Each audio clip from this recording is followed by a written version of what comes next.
Have you ever been pushed so far that you decided to fight back in a way no one could have imagined? Well, that's exactly what happened to me. I wasn't just defending my land. I was defending my dignity, my dreams, and my vineyard. But the twist? The very people who tried to take it from me, the HOA, ended up losing everything.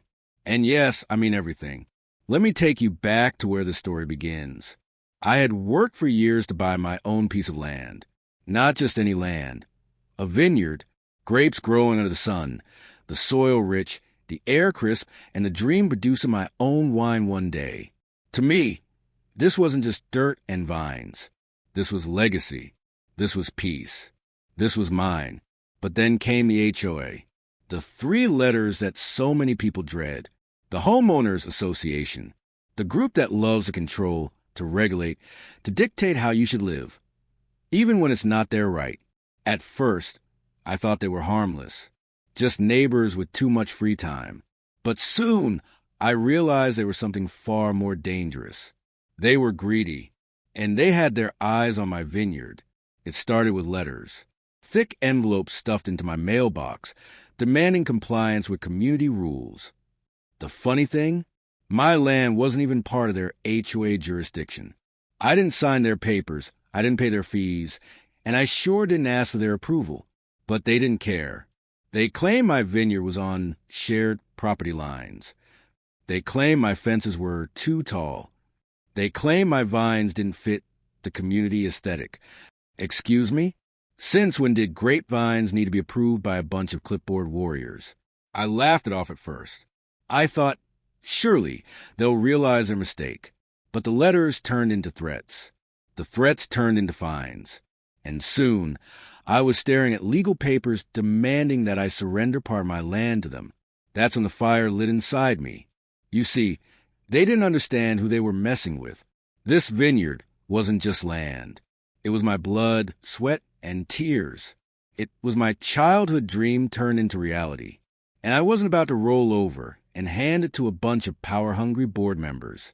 So I started digging, not into the soil this time, but into their records. Their HOA had cracks, financial cracks, legal cracks, cracks they thought no one would notice. But I noticed. Did you know that some HOAs operate like mini dictatorships? They collect dues, they make rules, but behind closed doors, they're often drowning in debt. And this HOA was no different. They had lawsuits piling up, unpaid contractors, and even whispers of board members pocketing money. And that's when the idea hit me. Why fight them on their terms, when I could end the fight in one single move? But before I reveal that, let me tell you, things got uglier. The HOA doubled down. They sent inspectors to harass me. They took pictures of my vines, my fences, even the dirt on my boots, as if that was some kind of violation. They told me if I didn't comply, they'd take me to court and bankrupt me. Bankrupt me? I smiled, because little did they know, I had something they didn't. Patience, persistence, and a strategy they would never see coming. I kept playing along, responding to their nonsense letters, watching them burn to their own funds. Every time they sent a lawyer after me, I replied with facts, documents, and proof that my land was not theirs to control. Every time they threatened me, I filed it neatly into a folder marked future evidence. And then, the day came when opportunity knocked. The HOA was broke. So broke that they couldn't even keep up with their own property taxes.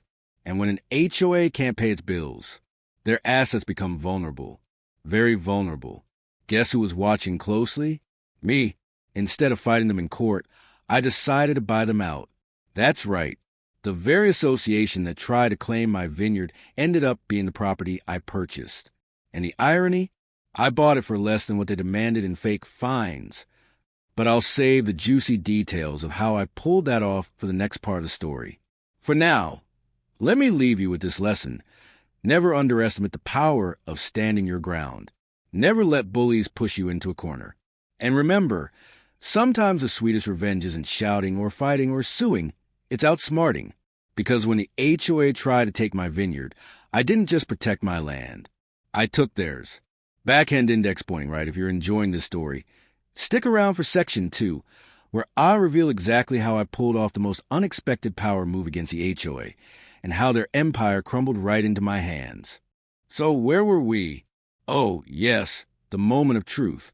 The HOA thought they had me trapped. They thought they could bury me in fines, paperwork, and endless harassment. What they didn't realize was that while they were busy trying to destroy me, I was busy studying them. And the cracks in their empire? They weren't just small cracks. They were giant holes waiting to be exploited. Let me explain. An HOA looks powerful from the outside. They throw around rules, they intimidate, they act like they own everything.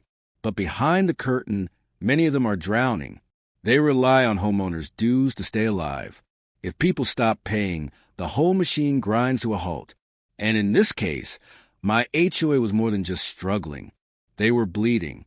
Years of mismanagement, corrupt board members, wasted funds, and mountains of debt. I knew that if I waited long enough, they would collapse. But I didn't want to just sit and wait. I wanted to end this on my own terms. That's when I learned something interesting. HOAs can actually lose their properties if they fail to pay taxes, maintenance bills, or settle lawsuits. And guess what? This HOA was already defaulting. So instead of fighting them in their courtroom battle, I decided to hit them where it hurt most, their wallet. I started quietly talking to a few of their creditors, contractors they hadn't paid, vendors who were furious, even local officials who were tired of their nonsense. Slowly, piece by piece, I gathered the puzzle. And what I discovered was shocking. The so-called powerful HOA was standing on paper legs. Now I had two choices. I could keep defending myself, wasting years in battles, or I could end this war once and for all by pulling the rug from under them. I chose option 2. The HOA board members had no clue that their entire property, yes, their actual HOA property, including the clubhouse, pool, and land, was up for grabs. They were so distracted trying to claim my vineyard, they didn't even notice their own foundation crumbling. So I moved in silence. I contacted the right people. I lined up the paperwork. I arranged the funds. And one by one, I bought out their failing assets. And then came the day when the board scheduled another hearing against me, another attempt to bully me into submission. They sat there with smug looks, papers in hand, acting like kings. But when it was my turn to speak, I didn't defend myself. I didn't argue. I didn't beg. I simply slid one folder across the table and said 6 words that made their jaws drop. I own this HOA now. Silence. The kind of silence you can feel in your bones. They looked at me like I was joking, like I had lost my mind. But then they opened the folder. Inside were the documents, proof of purchase, proof of transfer, proof that their entire HOA property was now under my control. The smug smiles disappeared. The power they thought they had over me, gone in an instant. Do you know what it feels like to watch people who tried to crush you realize that you now own them? It's a feeling I can't fully put into words. It's justice. It's triumph. It's the ultimate reversal of power. They had tried to claim my vineyard, but now I own their clubhouse, their pool, their board office. Every piece of property they thought made them important. And here's the best part. Once I became the legal owner, the HOA no longer had authority to touch me. In fact, they now had to answer to me.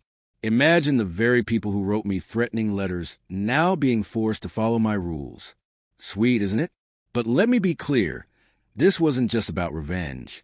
It was about sending a message. About standing up against greed, control, and abuse of power. About proving that no matter how strong a system looks, it can crumble if it's built on corruption. After the takeover, everything changed. The board members resigned one by one, unable to face the humiliation. The community members who once feared them began to see the truth. And me? I went back to my vineyard, finally in peace, sipping a glass of wine under the same vines they tried to steal. I didn't just protect my land. I expanded my vision, because now my vineyard wasn't just a personal dream. It was a symbol of what happens when you refuse to bow down. And let me tell you something important. Sometimes the best way to win a fight is not to fight at all.